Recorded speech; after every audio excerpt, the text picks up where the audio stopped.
The PCM80, I have a 70 and a 90 in my storage that I'm not using. The 80 is my favorite.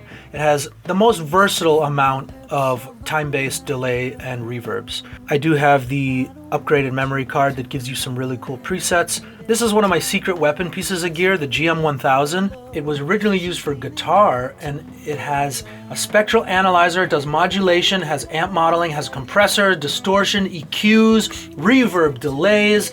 I love this piece of gear, and you can use it as a spectral analyzer too, and a tuner even. Of course, it is a piece of Oberheim gear, and if you know anything about me, I'm a massive Oberheim fanboy. Then we have the Eventide Ultra Harmonizer DSP4000.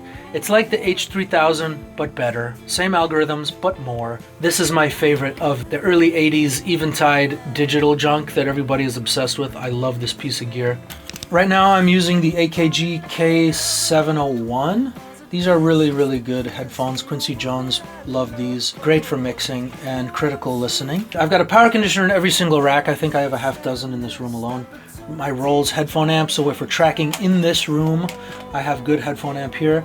This is a Fairchild low frequency crossover that's amazing for doing what the Dolby vocal stressor does. You can affect different frequency ranges, which is really incredible. The Electrodyne 710Ls, some of the greatest channel strips to ever come out of any console on the planet are Electrodyne, Helios, Sphere, and Quad 8. Those companies were all related at the time in the 60s and 70s. Look that history up, because the Electrodyne console, Patti Smith famously sold one to Joshua Rua at JML Recording Studios. He's a good buddy of mine, and he said, Josh, if we're going to be friends, you have to have a pair of Electrodynes in your studio. The Ensoniq DP4, I've used it like twice, and when I use it, I love it, but I just never use it. It has 4 different DSP parallel effects processors inside of it. It does 24-bit A to D to A, killer 4-channel processor right here. The Gates Dynamotes, I'm obsessed with them. The introduction to high gain preamps came from Gates for me. This one has a DI input, it's been recapped, it has a brand new phantom power supply and a brand new power supply that was built by Marty Eck at Custom Audio Labs. Check this out, this is called the Crudman. It has MIDI control of the tape speed, so it acts like a mellotron where it plays a single note at different speeds to create different pitches. And what's cool is it's also CV controlled, so you can either control it via MIDI or CV, which is pretty rad. Let's talk synthesizers. The coolest synthesizer in the room is probably the Oberheim Matrix 12. This is a grail piece of gear. When these came out, they were like $5,000, which is the equivalent of $18,000 in 1984. There's an interesting story behind this particular one. I traded it to a guy in LA. He sent it to me and I sent him a bunch of gear. I sent him about $25,000 worth of gear, including a pair of RS-124 modified Altec 436s. So he got everything I sent him, but I never got the keyboard. 6 months later, a Toyota dealership called me and said, "Are you missing a keyboard?" And I flew out of my chair so fast I think I farted. And the guy on the phone, he was the service manager at Toyota, he said, "You know, my guys looked it up and they know what it's worth and they're about to sell it, but I want you to come get it because it belongs to you." I brought him a bottle of whiskey and a $100 bill wrapped around it as a thank you with a tear in my eye. There's a 5-minute video on my channel documenting that whole thing. I had someone follow me with a camera to go get this back, and he returned to me the Matrix 12. What can I say? I'm a hipster. I love the Juno 106. It's one of my favorite keyboards of all time. It is iconic. There was a time where I was very poor and I was changing the voice chips on this, and the MN3009 BBD X-Vive chips for the chorus section. It's very simple. You change the voice chips and the chorus chips, and basically the keyboard becomes brand new. I've probably done that to over 20 of these in the past, and I would buy them for $700 and flip them for $2,000, and that fed me during COVID. The Moog Voyager is an iconic monosynth, known for their filter section, just an absolutely killer synthesizer. So lately I've been using a lot of soft synth for scoring, and I recently in early 2025 bought a Control S88 MK3, which syncs directly to all the Contact and Native Instruments software. So as I'm scoring, I can do my key switching here, I can be recording Pro Tools here, and I can manipulate the plugin parameters here. So I've got full DAW control and plugin control of Berlin Strings, Spitfire, Native Instruments, Opus, east-west, all the good software guys are using for scoring, I'm controlling and manipulating right here. And this is a touchscreen that mirrors my home screen in Pro Tools. Really, really cool setup. I highly recommend. If you look down here, I have a TX7, which is the desktop version of the RX7. And then I have the EX800, which was Korg's answer to the success of the Roland Juno.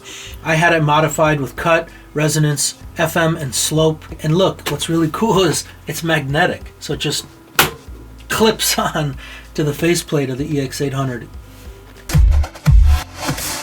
So you know what I'd like to do really quick? For the synth guys who haven't delved into soft synth yet, this Native Instruments stuff is amazing.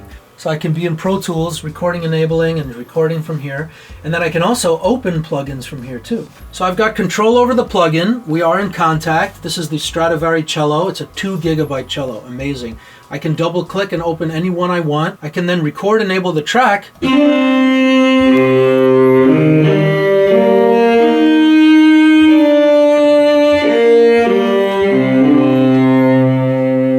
I have like articulation control.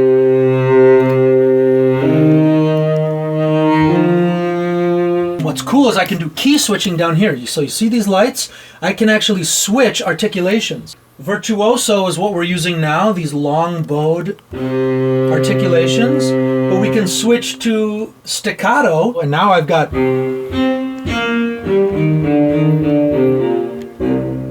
So I can assign different articulations with these key switches. So I'm playing the cello and then changing the articulation here.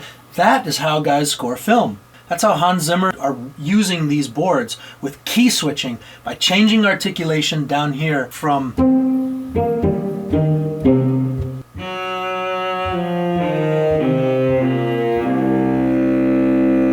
Pretty cool, huh? So that's a great way to use soft synth. But how do I use this as a controller for all the other synth around me? Well, it goes MIDI out into the Motu MIDI Express XT. So this goes into my computer. I can click it 3 times, and now it's merge all. All of these synthesizers are controlled now by this one controller. So I can control my Hydrasynth, my Novation Peak, which has Oxford oscillators, killer 8-voice polyphonic synth. My Modor NF1, which is one of the best digital synths money can buy. I've got my Nord rack here. The first edition is the most analog sounding synthesizer they ever made. My SE1, made by Studio Electronics, is as close to a Moog as you can get under $1,000. My Roland MVS1, which is a digital synth that really does truly sound analog because it has some analog components in it. And it's a collection of about 200 world famous synthesizers, including a Mellotron patch that's amazing. The Matrix 1000, which is what turned me into an Oberheim fanboy. Some of the best pitch modulating synthesizer patches I've ever heard in my whole life. And that's it. I can control all of them through this Roland line mixer here. So I've got every synth, I can just turn it up. So if I want to hear the Voyager, I turn up the volume. So now I've got the Voyager on.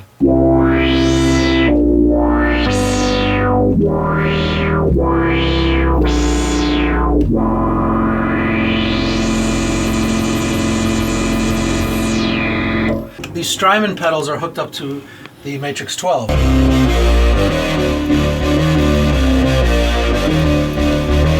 I can turn on different types of modulation like reverb, and then I can turn on like crazy modulation up here with the Mobius.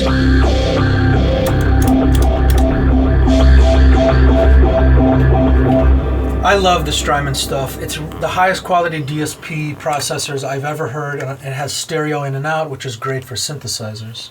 I've got a few little tricks tucked away, like I've got a Mogafolger over here, the low pass filter.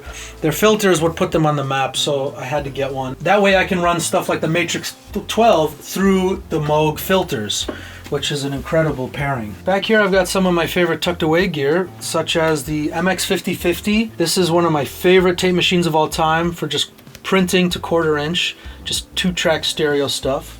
On top of it I have the Tasty Chips GR1, which is a granular synthesizer that runs on Raspberry Pi software. It has 4 USB inputs, so you can have 4 banks of sample library. If you're a Eurorack guy, it's a lot like the Nebulae in that it does really intuitive granular synthesis.